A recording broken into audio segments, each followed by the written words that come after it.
So a lot of the information that you've given so far has been extremely useful. I do want to ask you, however, how do you ensure that the parties involved in the real estate transaction are protected from future claims against the title? Well, an exhaustive search throughout the title transaction leading up to closing. We also have certain security protocols in place, like we have to get a verbal verification of the wire being sent. It can't happen just by email because the crooks out there mimic emails and intercept wires. That's a big business for these fraudulent actors.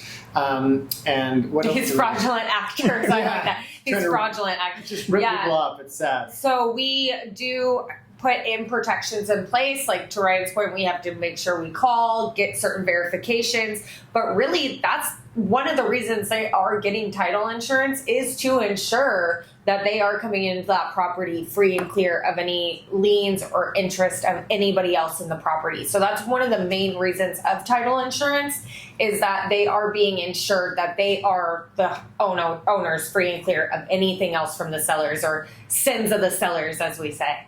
Yeah. All right. Now, you kind of mentioned it in that particular answer. And just to go a little bit deeper, what specific risk does a title insurance cover? And are there any common exclusions?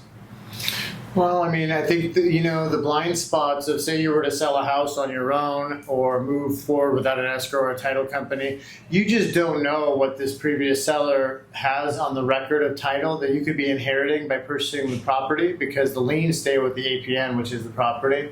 And they may not know. They may not know that they had a sibling that filed a lien against them or a court action against them that was attached to the property. They just are unaware. So there's such a huge liability and exposure by not getting title insurance. It's just a really risky way to go. Mm-hmm. And, having that protection too and making sure that they are protected as the incoming buyer is one of the reasons, so nobody can come knock on their door and say, hey, I own this property with my husband 10 years ago. I didn't sign off on it. Well, sorry, handle that with the title company. I got insurance on it. So that's one of the main things that title insurance does protect as an incoming buyer or borrower, is making sure that there's nothing that they can come back on. Yeah, we open up the hood and check out all the wires and pull everything apart and bring to bear under the bright lights of the transaction everything that needs to be fixed before we're able to issue a clear title and close escrow.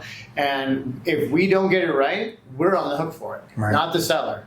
So you kind of want that peace of mind knowing that if Ticor does the research and says we're good to go, green light to close, and something in 6 months comes up that they didn't cover, Ticor is on the chopping block, not the seller. Yeah. And that's what you want. It's a one-time non-recurring fee for that type of peace of mind. Sign me up. Mm-hmm. Well, and I think another thing that's super important to mention too is as title, we ensure the legal description. So what a legal description is, it's exactly how the tax assessor sees the property. So it is the northwestern 38 degrees to the northeastern degree of 50. That is what the tax assessor sees, and that's what we insure. So we do not insure lot lines. We don't look at a property and say, oh, those are the lot lines. We insure within that. We insure the legal description of exactly what the tax assessor has. So that's what we insure, and we insure the legality of the vesting, which is who is the incoming owner or seller. So that's where we really insure the property. Very good. Mm-hmm. Now, you mentioned this earlier. Can you explain the difference between a lender's title insurance policy and an owner's title insurance policy? Yeah. Well, there are two different policies. The owner's policy covers the incoming buyer for their ownership of the property, that should anything rear its ugly head in the future, that's the policy that covers them, that they are not on the chopping block, the issuing title company is. And the lender's policy, it basically stems out of the same research, the same work done, the same due diligence, but you can't have one policy covering two different entities. So it's an entirely different policy that covers the lender for the same occurrence of anything that passed through the net, as it were, at the title company and survived the closing of the transaction, where there would be a claim or something of that nature. then they have their own policy and the owner has their own policy. Well, and the lender needs to make sure that there is the owner's policy, because a lender won't loan on a property if they don't have title insurance. That puts a lender at a huge risk if they do not get the loan policy, because then that means they're not in first position. Who knows what other liens that the buyers had that they're taking on. So it's the lender's insurance that they are going to be paid off if anything happens on the property. Right. Now, how did the two policies work together? You kind of mingled it a little bit, but how do they work together, and when is each one required? Well, I guess they work together in satisfying all entities and parties to the transaction, because you need the multiple coverages for the incoming lender who's going to be married to that property in terms of having debt that's secured by that property. Mm-hmm. So if your security instrument for the money that you loan somebody is the property, you better be sure it's free and clear of any other issues that you don't see.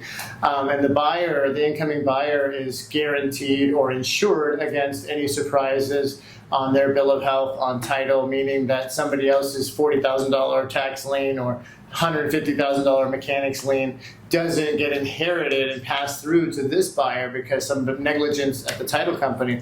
It just typically has a very low incidence of happening. But that's how they work together, is they satisfy the title insurance of all parties that are, I guess, at the table for that transaction. Mm-hmm. Yeah. Good deal. Now, what costs are associated with the title insurance and your services? All your titles forever and ever. Sorry, I had to put some humor in some of it. Well, we have a standard rate of fees that we charge that correlates with sales price on the purchase side. Yeah, so we are governed under the Department of Insurance. So we are an entity of California under insurance purposes. So all of our rates have to be filed with the state of California. So all of the title companies within San Diego, all of our rates are about a stone throw away, because we can't charge an extra, like an amount over here, but then for the same amount charge a way lesser policy over here. So everything is governed by the sales price. So the sales price dictates what the owner's policy is going to be, and it's in brackets. It's like 600,000 to 650 or 610, and it breaks down in certain brackets. And then that correlates too with the lender's policy as well. So it's a very standard rate. If it's just the loan policy with the homeowner's policy, it's like, typically I think like $600 that's incurred on that. So every rate is very, very similar to all other title companies. Yeah, and I think the value of the rate is commensurate with the value of what's being insured. So if you have a $5 million building or home being insured, the premium is going to be higher than a $500,000 building or home. So it's in proportion to the level of coverage is the premium. Mm-hmm. Very good, thank you. Now, are there any additional fees that a client should be aware of beyond title insurance premiums? Yeah, there's some electronic fees. There's some, what's the one where the FinCEN? Well, they have sub escrow fee, which clients wouldn't typically see what that is on a statement, but usually that's a fee where if there's any payoffs being done that we get charged to send out wires. So we have to charge the amount for the wires to be sent out. There's messenger fees for, running docs all around town. We have to have a service to do that, because people can't run documents everywhere at all times. So, and then, home warranty is involved, that gets in there, termite inspections, all those kind of fees you'll see on kind of a net sheet. But for the recording purposes for title, it would just be the owner's policy, the lender's policy, if there is financing, all the recording fees. So for the grantee being recorded, the mortgage being recorded, and all of those fees are dictated by the county recorder's office. We have no say, and we do not collect any money on the fees. So when a grant deed goes through and gets stamped, it will have an amount in the top corner. If you notice, that is what Ticor would charge. It's the exact amount. So we don't collect any additional fees for recording the documents. There are cases where a lender will stipulate a certain endorsement, and so those are endorsements for the lender's conditions are extra. It depends on the endorsement. Like an LP10 is a builder endorsement that could be costly, whereas a simple endorsement might be $50. So there are a smorgasbord of fees to be found on that sheet. Yeah. For clarification, information, we do make ourselves available to go over them with the client. Perfect. Excellent. Now, how do you stay up to date with California specific regulations or changes in the real estate law that may impact the title process? Oh, they got us in classes all the time. Well, we don't really have a choice. We don't really have a choice. So we do have an insurance license. Ryan and I both have an insurance license. So we do have to continuously take educational classes. We have to continuously take, Senate classes about new state laws being passed, Senate bills, Assembly bills being passed.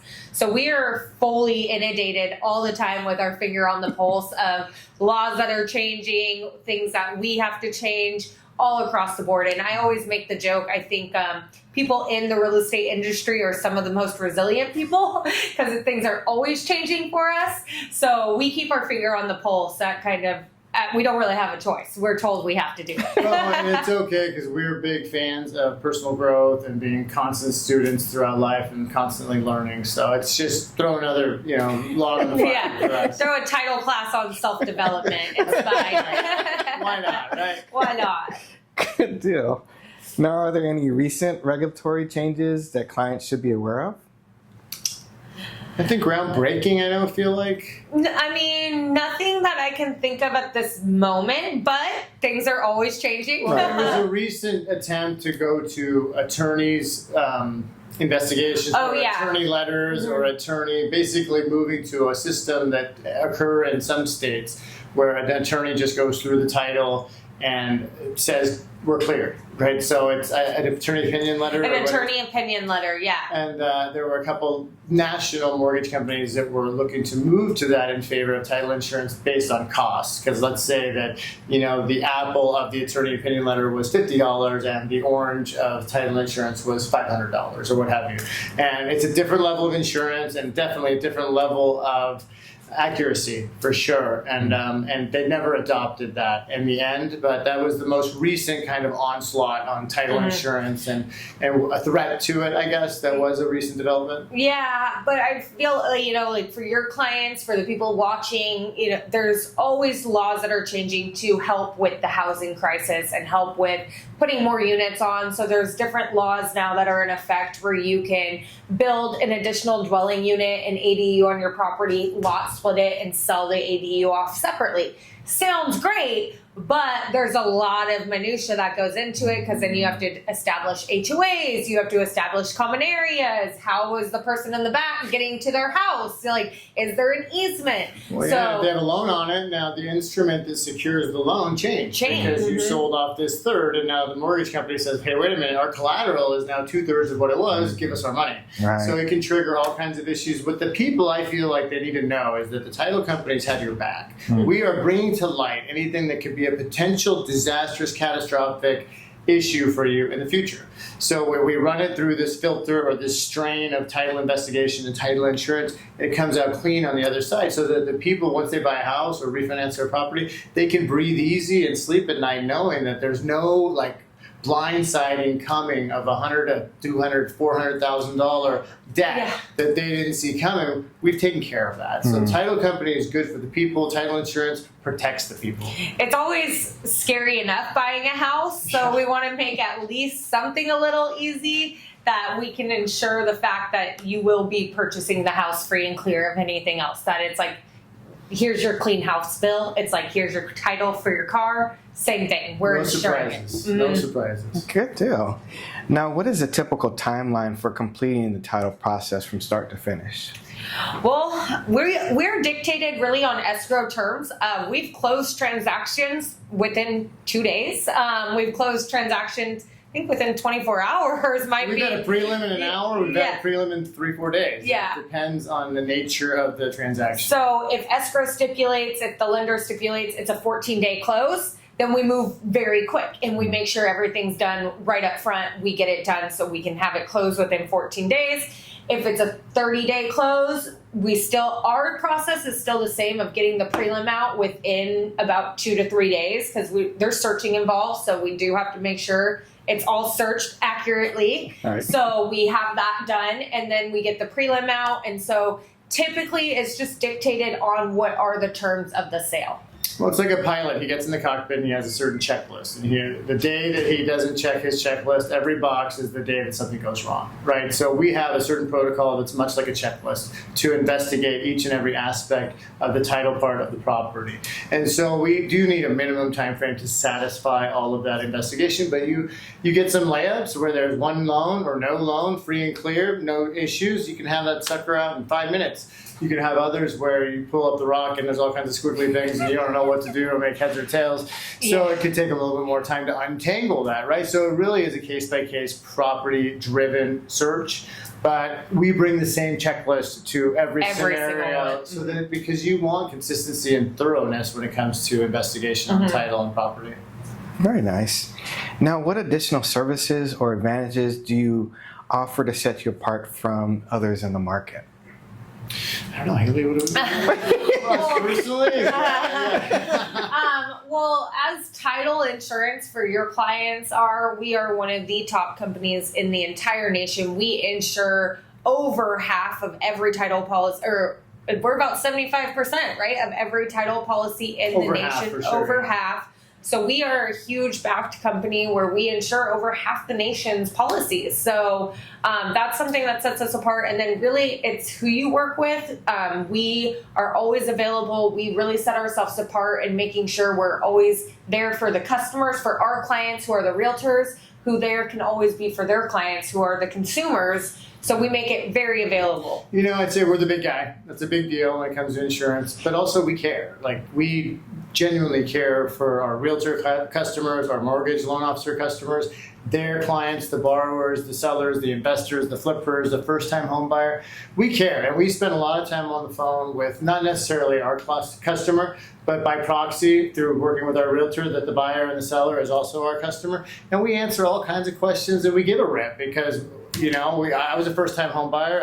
I went through a first-time sell and first-time refi, and those are scary times. It's high emotion, low logic, because when we're highly emotional, we're low on logic. So we try to infuse logic in the situation and be available for questions to guide them through what can be a very confusing process. Well, and at Ticor, our motto is caring is our competitive edge. Like that is what we have here. We have it on our cups. We have it on all our things. That caring is our competitive edge because to be an insurance company, it's so cut and dry and it's this policy or this policy. It doesn't fit in this mold. Well, we really do come from the aspect of like, well, what if this was us? What if this was my grandparents selling their home or my daughter buying her first home? So we really come from it as a very holistic, caring side of something that's so transactional. We try to make it very personable. Well, and I think when you care, you run into solutions where others might say, no, decline to insure, we're just not going to take it on. Whereas we get into solution and find someone where sometimes it's through the window, sometimes through the side door, sometimes we got to get real creative.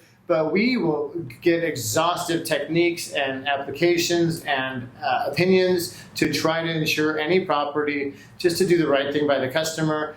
And then we just make ourselves available to the customers. Not a lot of people talk to the borrowers, the sellers, and we spend a lot of time on the phones because, you know, we want to be easy to find. When we're a line item on a fee sheet that you're paying fees, we want to be easy to find and accessible and a resource, not this enigma or this like, what are we paying for title insurance? What is this title insurance all about? And I really appreciate Why am I paying for this? Who are these people, right? And then here we are, you're putting a face to it. I'm telling you that this face that we care. We want you to have a full understanding and navigate the pathway with you so you don't feel alone, which can be a very scary thing to go through a transaction.